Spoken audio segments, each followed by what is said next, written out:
बिस्मिल्लाहिर्रहमानिर्रहीम। अस्सलाम वालेकुम। मैं हूँ इकरा सलमान। आज जी हम बनाएंगे बीफ आलू गोश्त, जो कि खाने में बड़ा ही मज़े का लगता है। मैं आपको बताऊंगी कि बीफ आलू गोश्त की भुनाई कैसे करनी है, कौन से ऐसे मसाले इस्तेमाल करने हैं जो बीफ आलू गोश्त के जायके को मज़ीद बढ़ाएंगे, और कौन सी ऐसी ट्रिक्स यूज़ करनी है जिससे बीफ आलू गोश्त में प्याज लहसुन टमाटर वगैरह तैरता हुआ नज़र नहीं आएगा। बड़ी ही सिंपल सादा सी रेसिपी है, बनकर बड़ा ही कमाल का आलू गोश्त तैयार होगा। चलें जी बनाना स्टार्ट करते हैं। बीफ आलू गोश्त बनाने के लिए यहाँ पर मैंने 750 ग्राम बीफ लिया है, जिसमें हड्डी वाला गोश्त और गोल गोश्त दोनों मिक्स हैं। अब एक दरमियाने साइज़ का लहसुन छील लिया है, उसको शामिल कर देंगे। अब यहाँ पर मैंने बीफ की स्मेल को ख़त्म करने के लिए इसमें एक मोटी इलायची, दालचीनी का टुकड़ा और 2-3 लौंग शामिल किए हैं। इससे बीफ में किसी किस्म की स्मेल नहीं आएगी। 1 टेबलस्पून भरकर नमक, 1 टेबलस्पून खुश्क धनिया का पाउडर ऐड कर दिया है। अब पानी शामिल कर दें। 1.5 लीटर मैंने पानी शामिल किया है। प्रेशर कुकर को बंद कर दें, 10 मिनट के लिए सीटी को चलने दें। अब दूसरी तरफ यहाँ पर मैंने कढ़ाई में 1/2 कप ऑयल शामिल कर दिया है। इसमें एक मीडियम साइज़ का प्याज शामिल कर दिया है, जिसे इस तरह से बारीक काट लिया है। अब प्याज को 1-2 मिनट के लिए हल्का सा फ्राई कर लें। यहाँ पर आपसे एक रिक्वेस्ट है, अगर आप मेरे चैनल पर नए हैं तो मेरे चैनल को सब्सक्राइब कर लीजिएगा। अगर आपको मेरी वीडियो अच्छी लगे तो इसे लाइक कर दीजिएगा। ये आपकी तरफ से एक सिला होता है मेरी मेहनत का। So please like and subscribe. ये देखें, यहाँ पर 1-2 मिनट के लिए प्याज को फ्राई कर लिया है। अब इसमें 1 टेबलस्पून भरकर अदरक का पेस्ट शामिल कर देंगे। लहसन का पेस्ट शामिल नहीं करेंगे क्योंकि हमने लहसन को बीफ बॉयल करते वक्त शामिल कर दिया है। अब इसमें एक मीडियम साइज़ का टमाटर, जिसको मैंने इस तरह से बारीक काट लिया, उसको शामिल कर देंगे। 1-2 मिनट के लिए इसको भी हिला लेंगे। इसके बाद इसमें हम मसाला जात को शामिल करेंगे। मसालों में सबसे पहले मैंने 1 टेबलस्पून भरकर नमक लिया है। नमक भी आपने ध्यान से ऐड करना है क्योंकि बीफ बॉयल करते वक्त भी नमक ऐड किया था। थोड़ी सी हल्दी शामिल कर देंगे। 1 टेबलस्पून भरकर लाल मिर्चों का पाउडर शामिल कर देंगे और 1/2 टेबलस्पून ज़ीरा पाउडर शामिल कर देंगे। ज़ीरा पाउडर शामिल करने से भी मसाले की जो खुशबू है वो बड़ी ही मज़े की आती है। अब इसमें थोड़ा सा पानी शामिल कर दें और कवर करके इसको 3-4 मिनट के लिए पकने दें ताकि टमाटर अच्छे तरीके से सॉफ्ट हो जाएं। एक तरफ मैंने मसाले को रख दिया है, दूसरी तरफ ये देखें 10 मिनट हो चुके हैं। प्रेशर कुकर को मैंने खोल दिया है। बीफ बड़े अच्छे तरीके से बॉईल हो चुका है। इसकी देख लें आप, स्टॉक भी बड़ा ज़बरदस्त बन गया है। बीफ देख लें 80% कुक हुआ है। 20% हमने अभी बाकी रखना है क्योंकि हमने इसका मसाला भूनना है और बाकी शोरबे में भी इसने पकना है।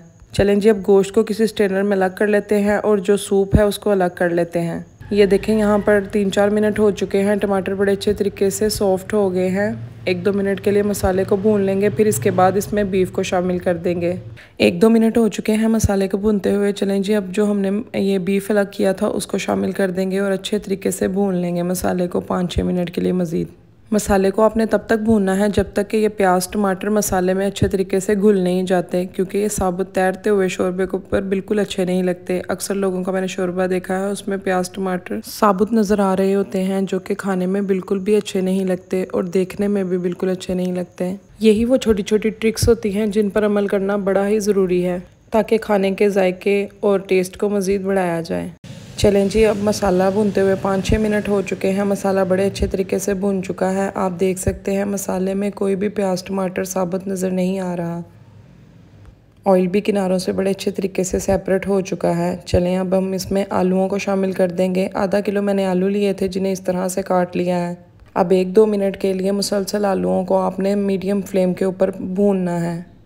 ये देखें, यहाँ पर 1-2 मिनट हो चुके हैं। आलू बड़े अच्छे तरीके से गोश्त के साथ भुन चुके हैं। अब हम इसमें सूप को शामिल कर देंगे, जिसको हमने अलग किया था। सूप को ऐड कर देने के बाद इसे अच्छे तरीके से एक दफ़ा हिला लें। हिलाने के बाद इसे कवर कर दें और हाई फ्लेम के ऊपर इसको 3-4 उबाल आने दें। आपने एक दफ़ा इस तरीके से आलू गोश्त को ज़रूर बनाना है। मुझे उम्मीद है आपको इस तरह से बना हुआ आलू गोश्त का जायका बड़ा ही मज़े का लगेगा, और आप जिसको भी इस तरह से बनाकर आलू गोश्त खिलाएँगे वो आपकी तारीफ़ किए बगैर रह नहीं सकेगा।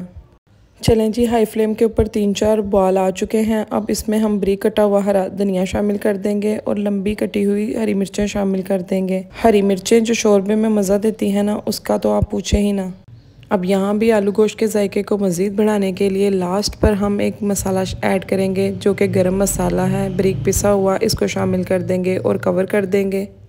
कवर करके 3-4 मिनट के लिए दम लगा देंगे ताकि शोरबे के ऊपर अरोमा आ सके और गरम मसाले की खुशबू इसमें फैल सके। ये देख सकते हैं आप, 3-4 मिनट हो चुके हैं दम लगाए हुए। आपको मैं दिखाती हूँ आलू भी किस तरह से सॉफ्ट हो चुके हैं, गोश्त भी मक्खन मलाई की तरह सॉफ्ट हो चुका है। चलें जी, अब इसको किसी चीज़ में निकाल कर आपको दिखाती हूँ। आप शोरबे की कंसिस्टेंसी देख सकते हैं, पतली है, लेकिन आप इसको मज़ीद गाढ़ा भी कर सकते हैं। हमारे घर में इसी तरह से थोड़ा सा पतला शोरबा खाया जाता है। आई होप आपको वीडियो अच्छी लगी हो तो इसको लाइक और सब्सक्राइब कर दीजिएगा। अल्लाह हाफिज़।